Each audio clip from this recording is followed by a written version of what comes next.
പ്രിയപ്പെട്ട രക്ഷിതാക്കളെ, സ്നേഹം നിറഞ്ഞ വിദ്യാർത്ഥികളെ, സമസ്ത വാർഷിക പരീക്ഷ 3ാം ക്ലാസ് തദ്രീബു തിലാവ ഖുർആൻ വൽ ഹിഫ്ള് എങ്ങനെയാണ് അതുണ്ടാവുക, ഏതൊക്കെ സൂറത്തുകളാണ് ഖുർആൻ പരീക്ഷയ്ക്കുണ്ടാവുക, ഹിഫ്ള് പരീക്ഷയ്ക്ക് പഠിക്കേണ്ട സൂറത്തുകൾ ഏതൊക്കെ, സൂറത്തുകൾക്ക് പുറമെ ഏതൊക്കെ ദുആവുകളാണ് ഇമ്പോർട്ടൻ്റ് ആയിട്ട് ഉണ്ടാവുക, മോഡൽ ചോദ്യങ്ങൾ ഏത് രൂപത്തിലാണ്, തദ്രീബു തിലാവയിലെ മറ്റു ചോദ്യങ്ങൾ എങ്ങനെയാണ്, എല്ലാ വിഷയങ്ങളെയും ഉൾപ്പെടുത്തിയ വളരെ സാരസമ്പൂർണമായ നല്ലൊരു വീഡിയോ ആണ്. മുഴുവനായി തന്നെ കാണുകയാണെങ്കിൽ ഉറപ്പായും നല്ല മാർക്ക് നിങ്ങൾക്ക് സ്കോർ ചെയ്യാൻ പറ്റും. രക്ഷിതാക്കൾ കുട്ടികളെ ഇത് മുഴുവനായി കാണിക്കുക, അവർക്ക് അതിൻ്റെ നല്ല ഒരു ഐഡിയ മനസ്സിലാവുകയും ചെയ്യും. അപ്പോൾ ആദ്യത്തെ ഭാഗത്ത് തദ്രീബു തിലാവയുടെ ചോദ്യം ഉണ്ടാവുക. ഓരോരുത്തർക്കും ഓരോ പേപ്പർ തരും. അതിൻ്റെ ബാക്കിലാണ് ഖുർആൻ്റെയും ഹിഫ്ളിൻ്റെയും ചോദ്യം ഉണ്ടാവുക. അപ്പോൾ ആദ്യം നമുക്ക് തദ്രീബു തിലാവയുടെ മോഡൽ ചോദ്യം ഒന്ന് വായിച്ചു നോക്കാം. ഒന്നാമത്തത് ശരി അടയാളപ്പെടുത്താം. ഒന്നെങ്കിൽ ഇങ്ങനെയായിരിക്കും, അല്ലെങ്കിൽ മറ്റേതെങ്കിലും രൂപത്തിൽ ബ്രാക്കറ്റിൽ നിന്ന് തിരഞ്ഞെടുത്ത് എഴുതാനോ മറ്റോ ഒക്കെ ആയിരിക്കും. അതുകൊണ്ട് ശരി അടയാളപ്പെടുത്തുമ്പോൾ ശ്രദ്ധിക്കുക. ഒന്നിലിട്ട് അത് വെട്ടി മറ്റൊന്നിലിട്ട് അങ്ങനെ വൃത്തികേടാക്കിയാൽ മാർക്ക് കുറഞ്ഞു പോകും. അതേ പ്രകാരം തന്നെ ബ്രാക്കറ്റിൽ നിന്ന് തിരഞ്ഞെടുക്കുമ്പോൾ യോജിച്ചത് നല്ലോണം ശ്രദ്ധിച്ച് നല്ലോണം വായിച്ച് ഉറപ്പ് വരുത്തിയിട്ട് എഴുതുക. അപ്പോൾ ഇവിടെ ഒന്നാമത്തത് ഇഖ്ഫായിൻ്റെ അക്ഷരം ഏതാണ്? ഇഖ്ഫായിന് 15 അക്ഷരങ്ങൾ നമ്മൾ പഠിച്ചു. 15 അക്ഷരങ്ങൾ നമ്മൾ ഓർമ്മയിലുണ്ടാവണം. ഇതുപോലെ ഒരു ചോദ്യം വന്നാൽ നമ്മൾ കുടുങ്ങിപ്പോകും.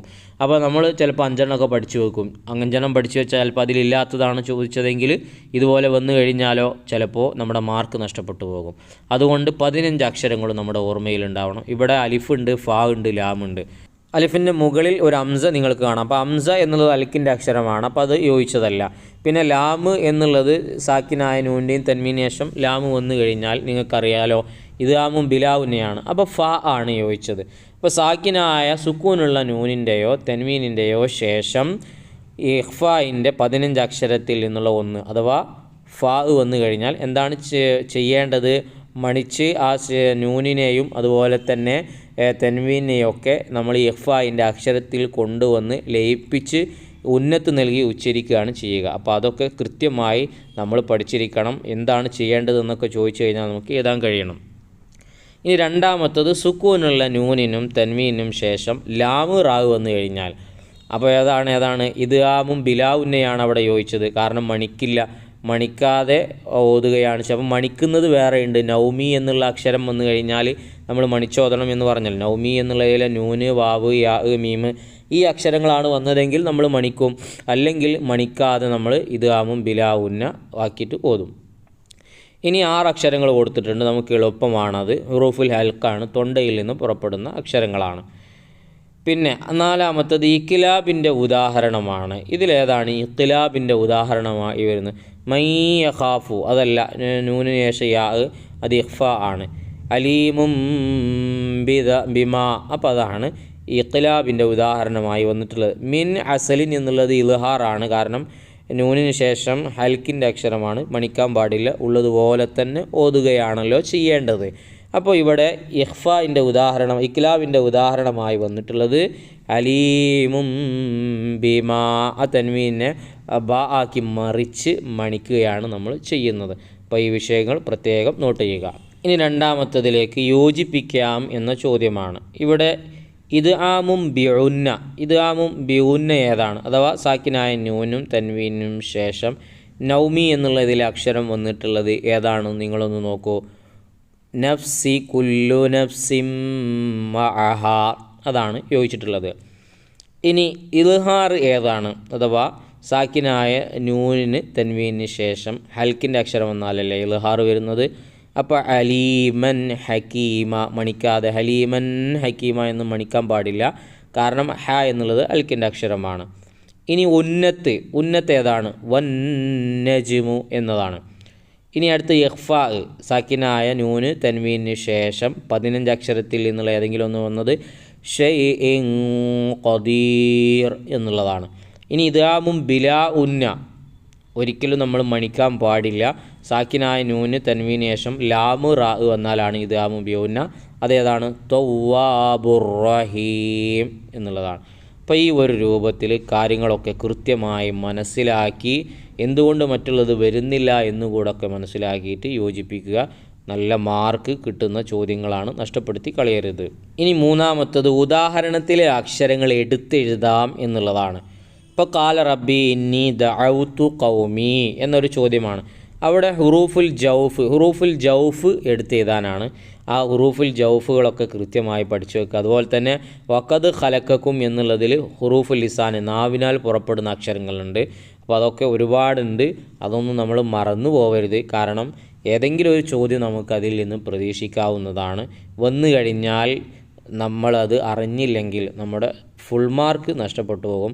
അതുകൊണ്ട് ഹുറൂഫുൽ ജൗഫും ഹുറൂഫുൽ ലിസാനും അവിടെ എഴുതി കൊടുക്കാനുള്ള സ്ഥലമില്ലാത്തത് കൊണ്ടാണ് അവിടെ എഴുതി കൊടുക്കാത്തത്.